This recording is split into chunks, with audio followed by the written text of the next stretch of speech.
All right, so haven't seen you guys for a few days. Been very competitive out there. Been really excited about the energy and focus.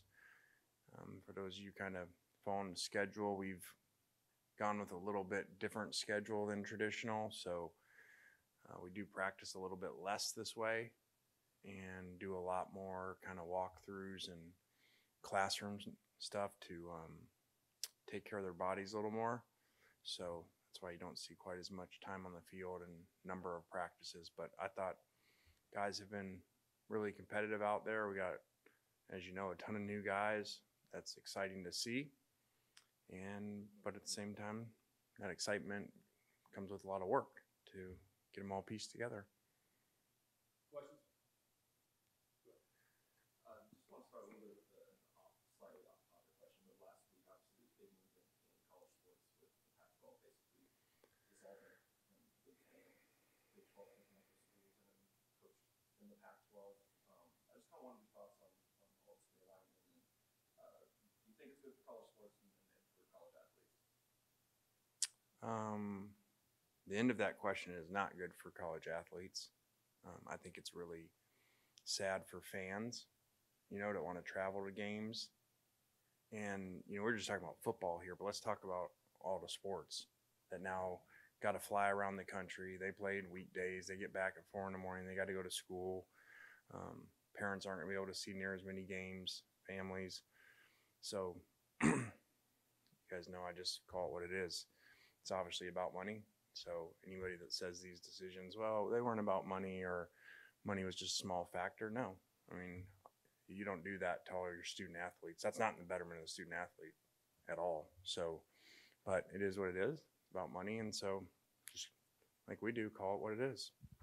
So again, like, I hope nobody gets on these 17, 18-year-olds that make money or make decisions based off NIL money when all these universities are doing it. And it's just the tradition part. You're talking about 100 years of tradition just washed up for some more money.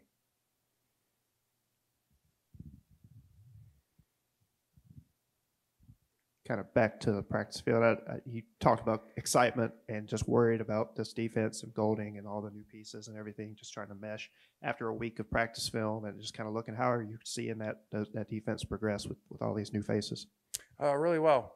Again, only a few practices in, but I think Pete's doing great and a lot of new pieces on the players and staff, and they've spent a ton of time preparing for this, working really hard. So really excited about that.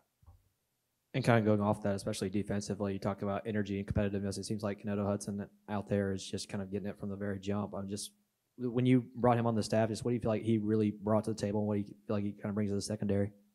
Yeah, we've been around Key a long time, ever since he worked for us at USC and then FAU and now here, and he's always done a great job in recruiting, done a great job with player development, and phenomenal energy. So it's great to have him. And last week when you were talking about the quarterbacks, you were talking about how there's no preseason games to have any further evaluation and, try not to risk, picking the wrong guy, before or during the season. That being said, in your ideal world, would you prefer to that college football have preseason games in that sense, or? I've really not thought about that just because it's never really come up. The spring things come up where they've talked about maybe you played one spring game or something, but I've not been part of discussions about that, so I haven't given much thought to that. And just in these few seconds of thinking of it, I could see where there'd be a use of that, but I'm sure that probably creates other problems too. How have you seen Austin kind of handle this big transition of, now should be a junior, but he's now a freshman in college and just adapting in these short number of practices y'all have had so far? He's done a good job, really mature for his age, and extremely mature on and off the field, and so he's progressed really well.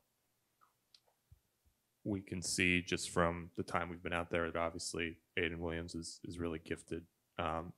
Obviously, there's a bunch of other stuff that goes into being a good receiver at this level. I'm curious where he's at kind of mentally and maybe in some of the things that are more in the margins. Yeah, I'd kind of rather you guys just report about how great he is, so I can keep him humble and keep him working. But you guys see what I see, so still got a lot of work to do, but you can report what you see there. You're I'm not talking. going to rat poison my own freshman. There you go. At SEC Media Day, you were talking about the stuff that Quinshawn needs to work on when it comes like footwork, and when we talked to Quinshawn about it, he was talking about trying to be an all around back this year. When talking about that, was that more just his ability as a receiver, or just trying to work him into way into the system where he can be used more as a receiver if needed? Yeah, I think in year 2 with players, you take a next step, and everybody says that. Okay, the players got to get better at these little things, but you can also take the next step in doing more things, and whether that's a quarterback or a running back, and you can use a guy more in the passing game, things that, in my opinion, when you first get him, you don't want to do all that because then you never really get good at just being the normal running back. So we are looking at some things with him, and he's uniquely gifted for a bigger, stocky guy that he can play in the passing game, which a lot of times is not the case. You guys obviously brought in Caden Prescorn this offseason. How do you feel he and Michael Trigg fit together? And I guess what are your expectations for Michael Trigg? Prescorn has fit in really well. Players put him on the leadership committee already after not being here very long, which says a lot. So he's extremely mature, and so we're excited about him. Trigg has done some good things. We're still pushing him forward, and so still early in camp.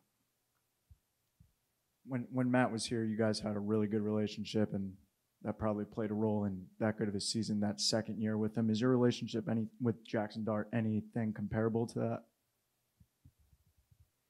I think that's more questions for the player, but I like Jackson a lot. I think that Jackson's matured a lot, developed a lot. His game's a lot better in a year. And again, he's mature, but he was still young.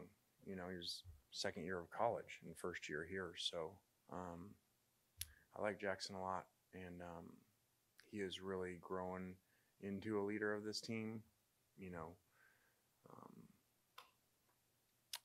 They vote that leadership group, and he was up there as high as anybody, in their opinion. So I think that says a lot because he's not real vocal. That way, he's just won them over by how he invests in them. Anything else, Coach? All right, thanks. All right. Players in shortly.